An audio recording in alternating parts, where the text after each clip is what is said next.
Hello friends, आपका फिर से स्वागत है मेरे इस यूट्यूब चैनल पे। आज हम रिस्पायरेशन इन ऑर्गेनिज्म जो क्लास 7th का चैप्टर 10 है उसके बारे में डिटेल से पढ़ेंगे। इसमें हम जानेंगे कि ब्रीदिंग का क्या रोल रहता है हमारे बॉडी में और हम ब्रीदिंग क्यों करते हैं और इसमें कौन कौन से हमारे बॉडी पार्ट जो है पार्टिसिपेट करते हैं। ठीक है, हमने चीज़ पढ़ी थी कि जो हमारी बॉडी है वो बहुत सारे छोटे छोटे सेल्स से मिलकर बनी है। ओके, और उसमें क्या है जो जो भी छोटे सेल्स क्या होते हैं जो एक माइक्रोस्कोपिक यूनिट होते हैं जो हमारे क्या बॉडी जो है इसमें पार्टिसिपेट करते हैं। हमने देखा कि जब भी हम सोते हैं, हम सोए हैं स्लीपिंग में, रनिंग में, वॉकिंग में, रेस्ट पोजीशन में या टॉक कर रहे हैं, तो उसमें सब में हमारे को क्या चाहिए होती है, हमें एनर्जी की नीड होती है। ठीक है, तो एनर्जी का क्या कैसे आती है, हमें एनर्जी कहाँ से मिलती है। हमें पता है कि एनर्जी हमारे को फूड से मिलती है, लेकिन फूड से एनर्जी हमारे बॉडी में कैसे आती है, बॉडी हमारे जो सेल्स हैं उनको कैसे मिलती है, उसके बारे में डिस्कस करेंगे। ओके, ठीक है, तो फर्स्ट है इसमें जो आपकी why do we respire. Okay, जैसे जो each cell of an organism perform functions like nutrition, transport, excretion and reproduction for. ठीक है, क्या होता है कि जैसे कुछ हमारे जो हर एक सेल है वो अपना अपना जो भी उसका काम है, जो उसका वर्क होता है बॉडी में वो करता है। ठीक है, जैसे न्यूट्रिशन के लिए अलग से, ट्रांसपोर्टेशन के लिए ब्लड काम करता है, एक्सक्रीशन का, ब्रीदिंग का और रिप्रोडक्शन का। ठीक है, इन सब के लिए क्या चाहिए होता है, अब कोई भी काम कर रहा है इस चीज़ के लिए उनको क्या चाहिए होती है, एनर्जी की नीड होती है। जो हमारा फूड लेते हैं, हमने पढ़ा है कि फूड जो खाते हैं तो क्या होता है उससे हमारे को एनर्जी मिलती है क्या, लेकिन जब फूड करते हैं हम, जब उसको ईट करते हैं फूड को, तो क्या होता है उसमें क्या होता है, स्टोर्ड एनर्जी होती है। और वो रिलीज कब होती है, जब हम क्या करते हैं, रिस्पायर करते हैं। ओके, जो क्या होता है, जो फूड में जो एनर्जी जो स्टोर होती है वो रिलीज तब होती है जब हम रिस्पायर करते हैं। तो ब्रीदिंग क्या होता है, breathing is the process during which we breathe in air having oxygen and we breathe out air rich in carbon dioxide. क्या होता है, जब भी हम ब्रेथ करते हैं तब एयर में ओनली कार्बन डाइऑक्साइड, ऑक्सीजन और नाइट्रोजन जैसी बहुत सारी गैसेस होती हैं। ठीक है, हमारे को सिर्फ ऑक्सीजन ही नहीं मिलती है कि हाँ हमने ब्रेथ किया तो हमारे जो ब्रीदिंग में क्या होगा, इनहेल में ऑक्सीजन जाएगी। ठीक है, तो क्या होता है, सारी गैसेस हमारे फेफड़ों तक जाती है। ठीक है, और हमारे लिए काम की क्या चीज़ होती है, ऑक्सीजन होती है काम की। और जब हम ब्रेथ आउट करते हैं तो क्या होता है, जो उसमें क्या होता है, कार्बन डाइऑक्साइड होगी, अदर गैसेस होती है, लेकिन उसमें ऑक्सीजन गैस प्रेजेंट नहीं होती है जब हम ब्रेथ आउट करते हैं। क्यों? क्योंकि जो ऑक्सीजन का हम क्या कर लेते हैं, हमारे जो बॉडी पार्ट हैं वो यूज करते हैं।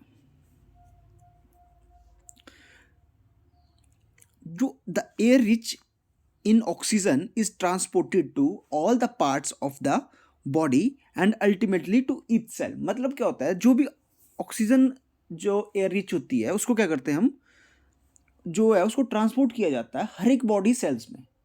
क्यों? क्योंकि जो बॉडी सेल्स है उनको चाहिए होती है एनर्जी। तो एनर्जी के लिए क्या है, उसके लिए चाहिए हमारे को ऑक्सीजन। इसलिए क्या करना पड़ता है, हर एक बॉडी सेल्स को लिए ऑक्सीजन बहुत ज़रूरी है।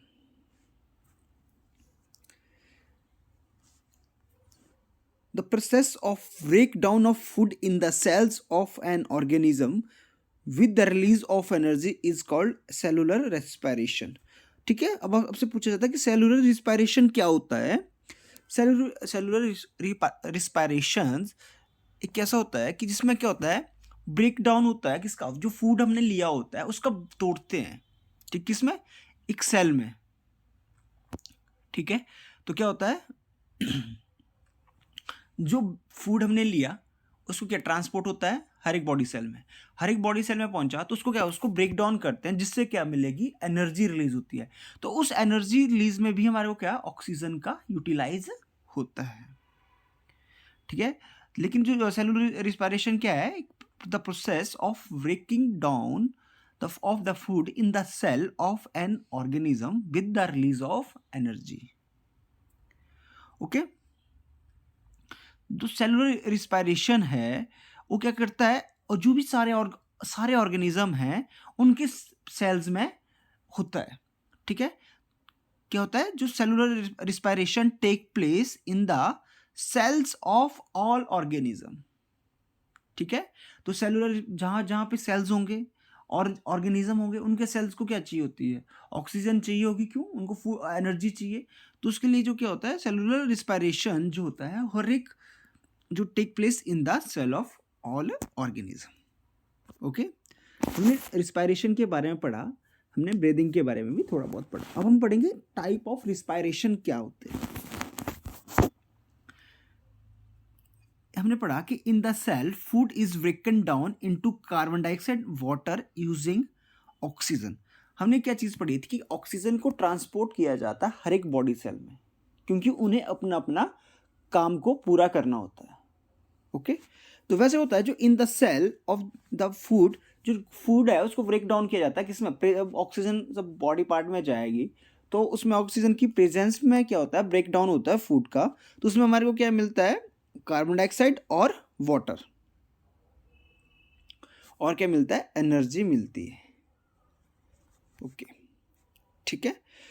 On the basis of presence and absence of oxygen respiration is classified into two types.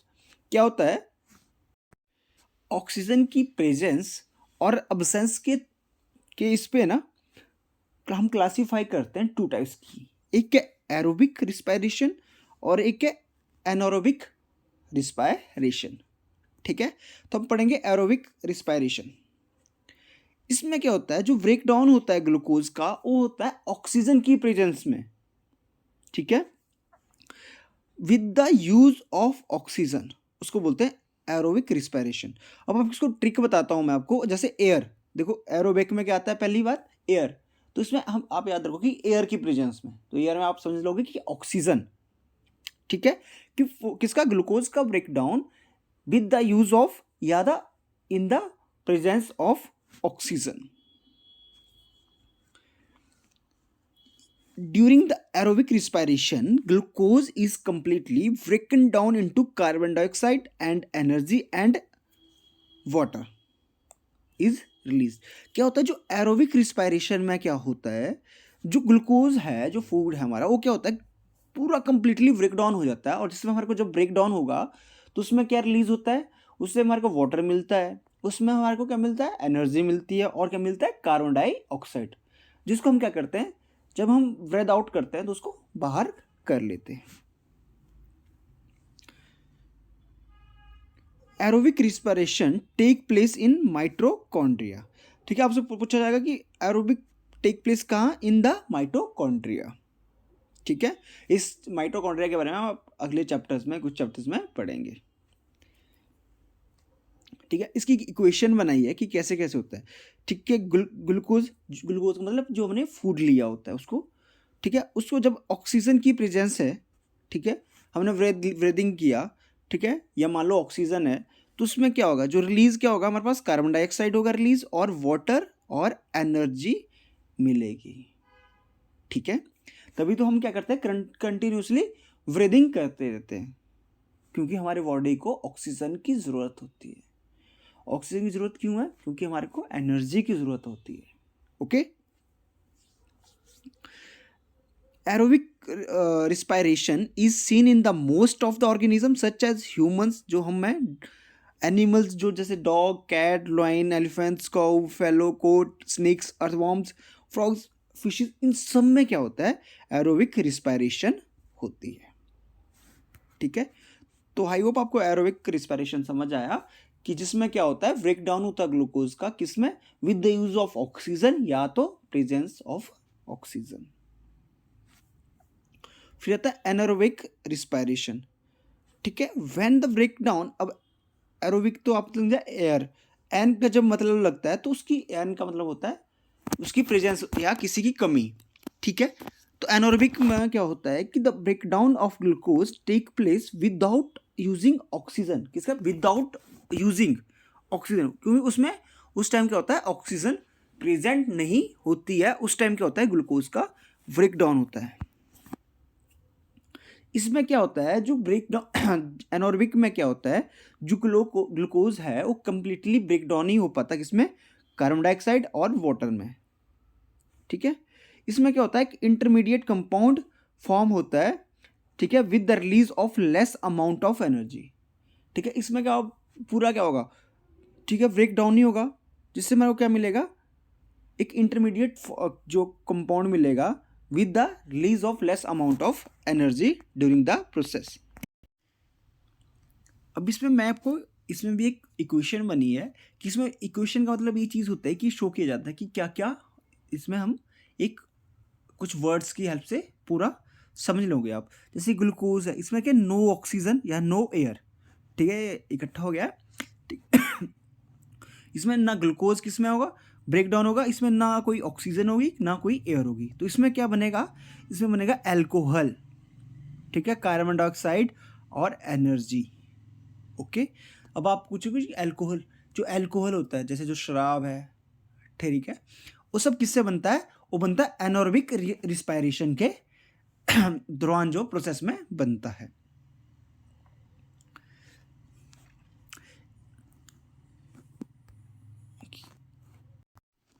जो ईस्ट है वो भी क्या करता है, ईस्ट भी एक क्या है, बैक्टीरिया है, माइक्रो ऑर्गेनिज्म है, वो भी क्या करता है, एनोरोबिक रिस्पायरेशन करता है। ठीक है। और जो ऐसे ऑर्गेनिज्म जो रिस्पायरेशन करते हैं, ठीक है, in the absence of oxygen, उनको बोलते हैं एनोरोबस। ठीक है, एनोरोबस बोलते हैं उनको। ठीक है। कौन से ऑर्गेनिज्म जो क्या करते हैं, रिस्पायर करते हैं अब्सेंस ऑफ ऑक्सीजन में। ठीक है। तो एनोरोबिक रिस्पायरेशन आप समझ गए, एरोबिक के बारे में हमने पढ़ लिया। ठीक है, इसके बारे में हमने पढ़ लिया। Okay. East is a single celled organism है। कैसा है, ईस्ट एक सिंगल सेल्ड ऑर्गेनिज्म है। सिंगल सेल का मतलब है कि एक ही सेल से बना होता है। जैसे हमारी बॉडी क्या है, वो डिफरेंट डिफरेंट सेल से बनी होती है। ठीक है, लेकिन ये वन ही सेल से बना होता है। ड्यूरिंग द एनोरोबिक रिस्पायरेशन, जब क्या होता है, जो एनोरोबिक रिस्पायरेशन होता है, इसको क्या बोला जाता है, इसको फर्मेंटेशन भी बोला जाता है। ठीक है, क्या हो जाता है, जो एनोरोबिक रिस्पायरेशन है उसको बोला जाता है फर्मेंटेशन भी बोला जाता है। ठीक है। ईस्ट प्रोड्यूस इथेनॉल और alcohol as a by product which is used in making wine and beer. ठीक है। क्या होता है, जब ईस्ट क्या करता है प्रोड्यूस, जब ईस्ट क्या करता है एनोरोबिक रिस्पायरेशन के दौरान, जो ईस्ट है वो प्रोड्यूस करता है अल्कोहल और इथेनॉल, जिनसे क्या बनता है, जिनसे बनता है wine and beer. The carbon dioxide produced by yeast is used in the bread making industry. ठीक है, जो कार्बन डाइऑक्साइड प्रोड्यूस होती है ना इससे, उसको हम ब्रेड मेकिंग इंडस्ट्री में यूज़ करते हैं। जैसे आपके जो ब्रेड होते हैं वो कितने फूले फूले से होते हैं, स्पंजी जैसे, तो उसकी वजह से होता है। ठीक है, क्योंकि यहाँ पे एनोरोबिक रिस्पायरेशन होता है। The carbon CO2 release, CO2 का मतलब है carbon dioxide gas release during the process cause the bread dough to rise. ठीक है। अब क्या होगा, ईस्ट में क्या होता है, जैसे आप जब भी आप ब्रेड बनाते हो तो उसमें क्या ईस्ट डाला जाता है। क्यों, ईस्ट में जब क्या होता है, उसमें एनोरोबिक रिस्पायरेशन होगी तो उसमें क्या होगा, कार्बन डाइऑक्साइड रिलीज होगी। तो जब कार्बन डाइऑक्साइड रिलीज होती है तो उससे क्या होता है, जो ब्रेड का डो होता है वो राइज करना स्टार्ट कर लेता है, जिससे वो फूलता है। जैसे आप जो भी पेस्ट्री खाते हो तो उसके अंदर भी जो बहुत सारी चीज़ें क्या बनी होती है, वो भी उसमें भी ईस्ट यूज होता है। ठीक है। अब हम पढ़ेंगे एनोरोबिक रिस्पायरेशन इन मसल्स। ठीक है। अब हमारी मसल्स में भी, अब हमने पढ़ा था कि मसल्स में भी क्या, हम ब्रीद इन करते हैं। ठीक है, इनहेल करते हैं, तो उसमें क्या करते हैं, जो मसल्स हैं उनके लिए भी ऑक्सीजन ज़रूरी होता है। तो हमारी जो हमारी मसल्स हैं उनमें भी क्या होता है, एनोरोबिक रिस्पायरेशन होता है। ठीक है। हमने पढ़ा था कि यूजुअली क्या होता है, जो एरोबिक रिस्पायरेशन होता है ह्यूमंस में। ठीक है, लेकिन अंडर कुछ ऐसी कंडीशंस आती हैं जिनके अंदर क्या होता है, जो एनोरोबिक रिस्पायरेशन जो होता है वो भी हमारी मसल्स में होता है कुछ टाइम के लिए, फॉर शॉर्ट टाइम। क्यों ये होता है? जब क्या होता है, टेम्परेरी डेफिशिएंसी होती है ऑक्सीजन की, ठीक है। फॉर एग्जांपल आप देखते होंगे कोई, अगर आप में से कोई जिम कर जाता होगा या रनिंग करते हैं या आप कुछ खेलते हो, तो आप देखते होंगे कि आपके, जैसे आप बैडमिंटन खेल रहे हो तो आपकी आर्म्स में, आपके लेग्स में, या आप कोई एक्सरसाइज कर रहे होंगे तो आपको ना वहाँ पे पेन जैसा स्टार्ट होने लगता है। क्यों ऐसा क्यों होता है? उस टाइम क्या होता है, आपकी जो लार्ज अमाउंट ऑफ एनर्जी क्या होती है उस टाइम आपको चाहिए होती है। अब उस टाइम अब लार्ज एनर्जी चाहिए आपको, तो उसके लिए आपको लार्ज अमाउंट ऑफ ऑक्सीजन भी चाहिए होगा। ओके, तो उसकी जो ऑक्सीजन की रिक्वायरमेंट को पूरा करने के लिए क्या होता है, जो मसल्स के हमारे सेल्स होते हैं वो क्या करते हैं, वो एनॉर्बिकली परफॉर्म कर लेते हैं, ठीक है। अब हम ब्रेथ कर रहे हैं तो हमारे बॉडी को क्या चाहिए होगी, ज़्यादा ऑक्सीजन चाहिए, जितना हम अमाउंट में जा रही है ऑक्सीजन उससे ज़्यादा चाहिए, ठीक है। तो उनको उस टाइम मिल नहीं पाती है, ठीक है, और नहीं मिल पाती तो क्या करते हो, एनॉर्बिकली परफॉर्म कर लेते हैं। During this process, the glucose or food in the muscle cell is partially break down in the absence of oxygen to form lactic acid. ठीक है, some extra energy is released. क्या होता है जब ऐसा जो हमारा जो है, हमारे ऑक्सीजन प्रॉपर नहीं मिल पा रही है तो क्या होता है, वो पार्शली ब्रेक होते हैं ग्लूकोज हमारे बॉडी में, और जो उसमें क्या होता है, क्योंकि ऑक्सीजन की अब्सेंस होती है तो उसमें क्या मिलता है हमारे को, जो लैक्टिक एसिड मिलता है, ठीक है। जो हमारी मसल्स में पेन होती है जब हम हैवी एक्सरसाइज करते हैं तो उनका कारण ही लैक्टिक एसिड है, ठीक है। और क्या होता है, some energy, extra energy release होती है, ठीक है। तो हमने क्या पढ़ा कि एरोबिक तो हमारा होता है, लेकिन कुछ टाइम जब हम हैवी एक्सरसाइज करते हैं तो उस टाइम क्या होता है, एनोरबिकली रिस्पायरेशन जो होती है वो परफॉर्म होती है मसल्स के द्वारा। ओके, यहाँ पे देखो हमने शो किया है कि एक्सरसाइज कर रहा है, तो इसमें देखो ऊपर देखो, यहाँ पे जो ग्लूकोज है, जो हमारी मसल्स में ग्लूकोज होता है, ग्लूकोज मतलब फूड, अब्सेंस है ऑक्सीजन की, तो क्या करेगा, हमारी बॉडी सेल उसको रिएक्ट कर लेंगे, उसको ब्रेक डाउन करेंगे, पार्शली ब्रेक होगा, पूरी तरह ब्रेक नहीं होता। हमने पढ़ा कि एरोबिक में पूरी कंप्लीटली ब्रेक डाउन होता है, और एनोरबिकली में जो एनोरबिक रिस्पायरेशन होता है उसमें पूरी तरह से कंप्लीटली ब्रेक डाउन नहीं होता है। तो उसमें क्या रिलीज होता है, जो लैक्टिक एसिड और एनर्जी, जो जैसे यहाँ पे मसल्स में क्या होगा, हमारे इकट्ठा हो जाएगा, जिससे क्या होती है, हमारे को पेन्स स्टार्ट हो जाती है। These are because during vigorous physical activity, the utilization of oxygen occur at a faster rate in the muscles that can be supplied by blood. When the lactic acid produced during the anaerobic respiration gets accumulated in the muscles, it causes muscles cramp. ठीक है, जो muscles cramp होते हैं उनका reason क्या है, lactic acid है। और ये क्यों हुआ, हमने पीछे वाले चैप्टर में ये सारी चीज़ पढ़ ली है। The muscle cramp can be relieved by taking a hot water bath or a massage. ठीक है, जब आपको देखो क्रैम्प आता है तो आपको बोलते हैं घर वाले कि गर्म पानी से, हॉट वाटर से नहा लो या तो मसाज करा लो। आपने देखते हो बहुत सारे जिम वाले क्या करते हैं, कुछ टाइम बाद या तो मसाज ले लेते हैं या हॉट वाटर बाथ लेते हैं। इससे क्या होता है, जो सर्कुलेशन है ब्लड और ऑक्सीजन का, वो क्या हो जाता है, इम्प्रूव हो जाता है। ठीक है, the increased supply of oxygen result in the complete breakdown of lactic acid into carbon dioxide and water. ठीक है, क्या होता है जब क्रैम्प आते हैं तो क्यों बोला जाता है वाटर बाथ और मसाज लो, जिससे क्या होगा, जो वाटर सप्लाई और वाटर ब्लड सप्लाई होती है और मसल्स में, वो क्या हो जाती है, इंक्रीज कर जाती है। फिर जो लैक्टिक एसिड होता है, ठीक है, जो लैक्टिक एसिड हमारी बॉडी में होता है, उससे क्या होता है, उसको जो जब हम क्या करेंगे, ऑक्सीजन मिल जाएगी, तो ऑक्सीजन में क्या होता है, एरोबिक रिस्पायरेशन होता है। जो एरोबिक रिस्पायरेशन से क्या होगा, जो लैक्टिक एसिड है, जो लैक्टिक एसिड क्या होता है, जो पार्शली बच जाता है एनोरबिक रिस्पायरेशन से, उसको क्या कर देती है, कंप्लीटली ये ब्रेक डाउन कर देंगे वाटर और कार्बन डाइऑक्साइड में, ठीक है, जिससे के बाद क्या होता है, पेन से रिलीफ मिलता है। तो आज के लिए इतना ही काफ़ी है। तो आपको आज हमने क्या पढ़ा, हमने रिस्पायरेशन के बारे में पढ़ा, ठीक है, हमने एरोबिक रिस्पायरेशन के बारे में पढ़ा और एनोरबिक रिस्पायरेशन के बारे में भी पढ़ा। हमने पढ़ा कि एनॉर्बिक रिस्पायरेशन को क्या कहा जाता है, फर्मेंटेशन भी कहा जाता है। हमने ये चीज़ भी पढ़ी कि जो एनॉर्बिक रिस्पायरेशन होता है मसल से, उससे क्या होता है, और जब हम हैवी एक्सरसाइज करते हैं तो उससे हमारे बॉडी में क्यों जो है मसल्स क्रैम्प आते हैं या पेन होती है। ठीक है, तो आपको आई होप यहाँ तक आपको समझ आया होगा। अगर आपको हमारी वीडियो अच्छी लगती है तो आप प्लीज़ अपने फ्रेंड के साथ शेयर कीजिए। Thanks for watching our video. Thank you and have a nice day.